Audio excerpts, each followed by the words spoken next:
ગાંધીનગરના બોરીસણા ગામના ધીરજભાઈ રબારીએ બે દીકરીઓ સાથે નર્મદા કેનાલમાં આપઘાત કરી લીધો હોવાની ઘટના સામે આવી છે, જેમાં બે દીકરીઓના મૃતદેહ મળી આવ્યા છે.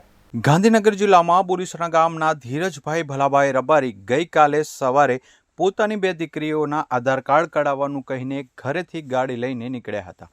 જેઓ મોડી સાંજ સુધી ઘરે પરત નહીં ફરતા પરિવારજનોએ ગઈકાલે સાંતેજ પોલીસ સ્ટેશનમાં બે દીકરીઓ સાથે ધીરજભાઈ ગુમ થયાની ફરિયાદ નોંધાવી હતી, જેને પગલે પોલીસની અલગ અલગ ટીમોએ ધીરજભાઈની તપાસ હાથ ધરી હતી.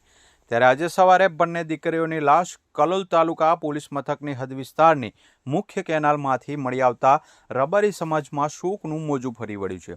હાલમાં સાંતેજ પોલીસે બંને બાળકીઓની લાશનું પોસ્ટમોર્ટમ સહિતની જરૂરી કાર્યવાહી શરૂ કરી છે.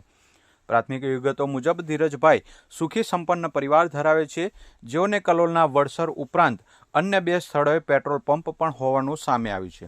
મોડી રાત સુધી ઘરે પરત ન ફરતા ધીરજે પોતાની ગાડીનું લોકેશન અને મોબાઈલનો પાસવર્ડ પરિવારને મોકલી આપ્યો હતો, જેની તપાસમાં ધીરજની ગાડી શેરીસા નર્મદા કેનાલથી મળી આવી હતી.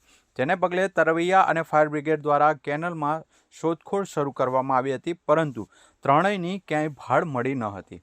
ત્યારે આજે બંને દીકરીઓની લાશ કલોલ તાલુકા પોલીસ મથકના પીએચ ગામની સીમમાંથી પસાર થતી નર્મદા કેનાલમાંથી મળી આવી છે, જ્યારે ધીરજની હજી સુધી કોઈ ભાળ મળી નથી. ધીરજને વડસર ઉપરાંત અન્ય બે જગ્યાએ પેટ્રોલ પંપ હોવાનું પણ સામે આવ્યું છે. ગઈ તારીખ 7/11/2025ના રોજ અત્રેના સાંતેજ પોલીસ સ્ટેશન ખાતે અમને એક મનોજ દેસાઈ નામના વ્યક્તિએ ખબર આપેલ કે તેમના ભત્રીજા ધીરજભાઈ દેસાઈ, જાનવી અને જીયાના તેમની બે પુત્રી સાથે ગુમ થયેલ છે. જેથી કરીને આ તપાસ અન્વયે અમારા પોલીસ દ્વારા તુરંત જ કેનાલ પર તપાસ કરતા તેમની ગાડી અને મોબાઈલ ફોન ત્યાં મળી આવેલા. ત્યારબાદ રાત્રે તરવૈયાઓની ટીમ દ્વારા પણ શોધખોળ કરવામાં આવે છે. જે અનુસંધાને આજે લગભગ સવારના ટાઈમમાં બંને જે બાળકીઓ છે, જાનવી અને જીયાના, તે બંનેના મૃતદેહો આજે મળી આવેલ છે અને એ ઉપરાંત તેમના પિતાજીની શોધખોળ હાલ ચાલુ છે. જે અન્વયે પોલીસની તપાસ હાલ ચાલુ છે અને નિવેદનો લેવાની કાર્યવાહી ચાલુ છે. બંને બાળકીઓના જે પીએમ છે, પીએમ રિપોર્ટમાં આવીએ અને ત્રીજી જે વ્યક્તિ છે એમની ભાળ મળીએ આગળની આપણે કાર્યવાહી ચાલુ કરી છે. નાજી, હાલ આના જે પોસ્ટમોર્ટમ રિપોર્ટ આવશે ત્યારબાદ જે એમના પિતાજીની શોધખોળ કરીએ મળી આવીએ પછી આગળના નિવેદનો લઈને આગળની કાર્યવાહી આપણે કરી શકીએ.